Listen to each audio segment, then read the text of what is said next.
Hi guys, this is Erica from Gokce Capital. Now before I begin, be sure to click subscribe and turn on the notification bell. In the summer of 2003, Keith Janis defiantly hammered 2 posts into the ground, slung a hammock, and chained himself to Badlands' stronghold table. Why? We'll find out at the end of this video. But first, we have the top things you should know about one of our country's great national parks, the Badlands. Number 1. What are Badlands? Badlands are dry terrains occurring due to the deep erosion of sensitive consolidated rocks. Number 2. What are the characteristics of Badlands?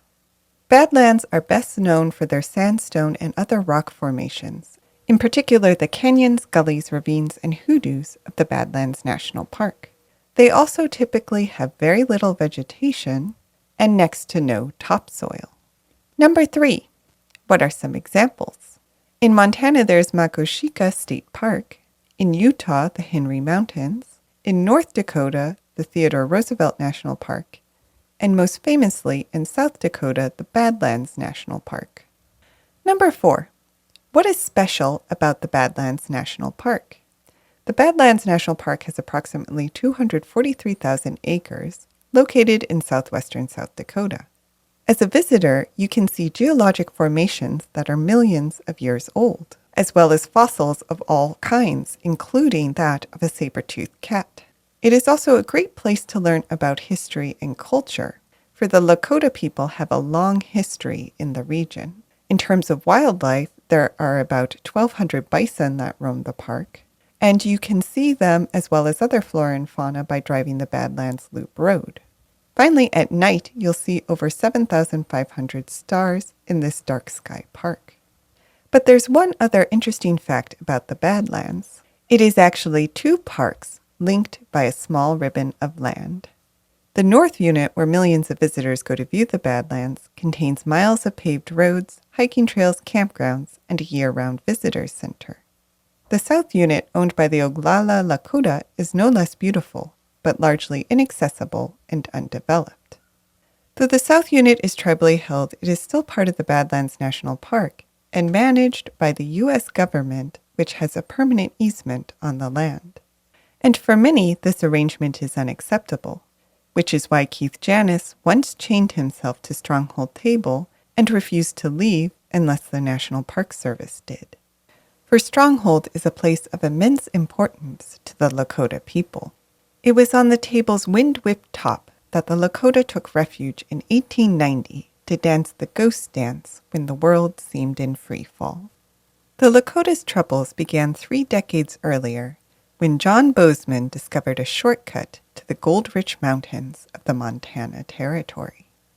Previously, hungry miners had to make a long, arduous passage up the Missouri River from St. Louis to Fort Benton to reach the promised riches of the mines.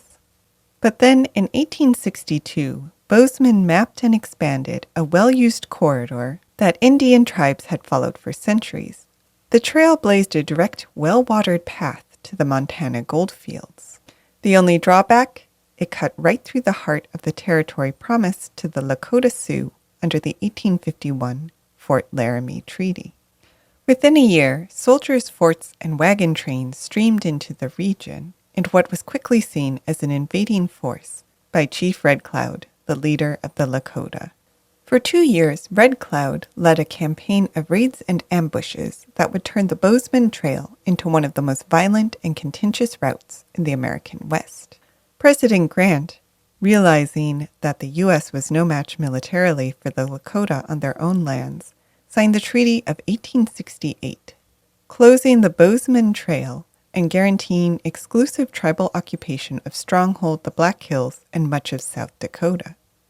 But peace did not last long, for in 1874, General George Custer led an expedition into the Black Hills and reported the discovery of gold. The Sioux were ordered to report back to reservations in 1967, but fought back, killing Custer and unleashing the full wrath of the U.S. government. The U.S. confiscated much of the land promised under the treaty, and the buffalo vanished at an astonishing rate. leaving the tribes dependent on government handouts for food and under increasing pressure to conform to the white man's ways on land that was unable to produce substantial agricultural yields. In 1890, hungry and desperate, many Lakota walked from the reservation through the dog colonies and rattlesnake dens of the prairie, up the jagged slopes and across a knife-edge ridge to Stronghold's windswept promontory. There, safe from the ever-present U.S. Army troops, they danced the ghost dance that was said would restore the lands and its bounty. A month later, U.S. officials, concerned that the dance was a prelude to an armed attack, intercepted one Lakota leader, Spotted Elk, along with 350 of his followers on their way to convene with the other remaining chiefs at the Pine Ridge Reservation. The group was told to make camp at Wounded Knee Creek, where in the early morning of December 29, 1890, a firearm discharged during a struggle to disarm one deaf warrior. When the shot went off, the commanding officer gave the order to open fire, killing more than 250 men, women, and children in what is now known as the Massacre of Wounded Knee. It was this history that was on Keith's mind when he returned to claim Stronghold with his chain and makeshift lean-to. But though the region's history of tragedy and betrayal looms large for Keith and other Lakota protesters, there is also a list of more modern grievances centered around the park itself. For example, should the tribe take over management from the National Park Service? If not, what percentage of the gate fees should the South Unit receive? And is the tribe obligated to provide yearly audits and hand over ancient fossils found on the land? Our national parks are not static, and there is often raucous debate in the communities around them on how they should be managed. And it is worthwhile for all of us to delve into the history and current questions surrounding our parks when we visit them. After all, these lands are held in trust for all of us, which means we all have a right, perhaps even a responsibility, to steward their impact and their legacy. But what do you think? Do you have any stories about the Badlands? Let us know in the comments. Did you like this video? You're going to love our Gokce Land Due Diligence program. We'll make you a land due diligence expert in just 7 days. Check it out at gokcecapital.com/glad. And while you're at our website, don't forget to explore our $1 down properties at gokcecapital.com/listings. Finally, don't hesitate to reach out. You can email, call, or text, and we will respond as soon as possible. So thank you for listening, and more to come.